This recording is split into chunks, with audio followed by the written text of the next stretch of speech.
고객이 맡긴 자동차의 휠을 고의로 훼손하고 교체를 권유했던 타이어뱅크 가맹점주. 전국에서 비슷한 피해를 입은 것 같다는 주장이 이어졌고 문제의 가맹점에서도 사기를 당한 것 같다는 제보와 진정도 쏟아졌습니다. 그런데도 압수수색 현장에 나타난 가맹점주는 취재진의 질문에 과거에는 휠을 훼손한 적이 없다며 상습성을 부인했습니다. 타이어를 훼손한 게 이번이 처음이었습니까? 없습니다. 이전에도 그런 경우 있어서 없습니다.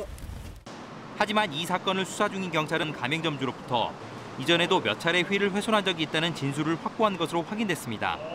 해당 가맹점주의 유례성 일탈 행위로 규정하며 서둘러 진화에 나섰던 타이어뱅크 본사 측의 입장과도 다른 진술입니다. 그 사업주 얘기로는 본인이 늘 있었던 행동은 아니고 이번 한 번이라고 얘기를 해요. 그래서 일단 추이를 좀 지켜보고 있어요. 경찰 관계자는 범행 횟수에 대해 휠 고의 훼손이 몇 차례 이루어졌는지 확인 중이지만 수사 중인 사안인 만큼 구체적인 횟수는 확인해주기 어렵다고 말했습니다.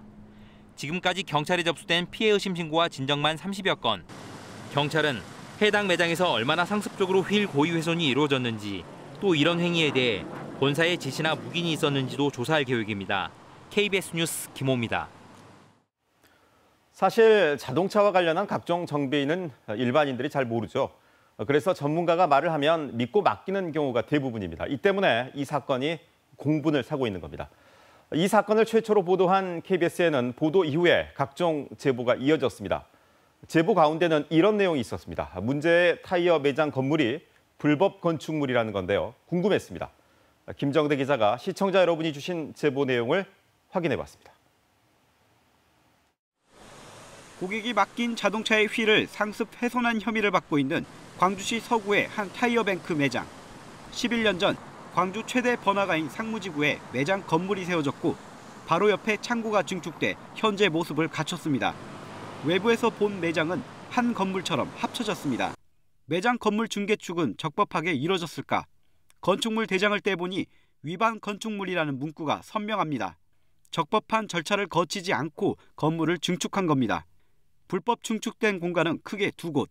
작업 공간과 창고 사이에 무단으로 건물을 세워 타이어 보관 창고를 썼고 창고 건물의 한쪽 끝을 늘렸습니다. 건물주는 가맹점주가 아닌 타이어뱅크 본사였습니다. 불법 증축이 처음 적발된 건 지난 2013년 12월. 이후 관할구청이 수차례 시정명령을 내렸지만 타이어뱅크는 따르지 않았습니다. 대신 올해 초까지 5차례에 걸쳐 회당 600만 원 안팎의 이행 강제금을 냈습니다. 도심 번화가에서 불법 증축한 건물을 철거하는 것보다 이행 강제금을 내고 계속 사용하는 게 이익이라고 판단한 것으로 보입니다. 이행 강제금을 내던 거니까 올해도 똑같이 그냥 이행 강제금을 냈고 쓰겠다는 식으로 좀 대수롭지 않게 하죠. 아무리 위반 건축물이어도 이게 사유 건축물이다 보니까 구청에서 이행 강제금을 부과하는 것 말고는 타이어뱅크는 원상복구하겠다고 밝혔습니다. 위협한 부분이 있으면 그 부분은 즉시 시정하도록 하겠습니다. 휠 고의 훼손에 이어 매장 불법 증축까지 타이어뱅크를 둘러싼 논란이 확산하고 있습니다. KBS 뉴스 김정대입니다.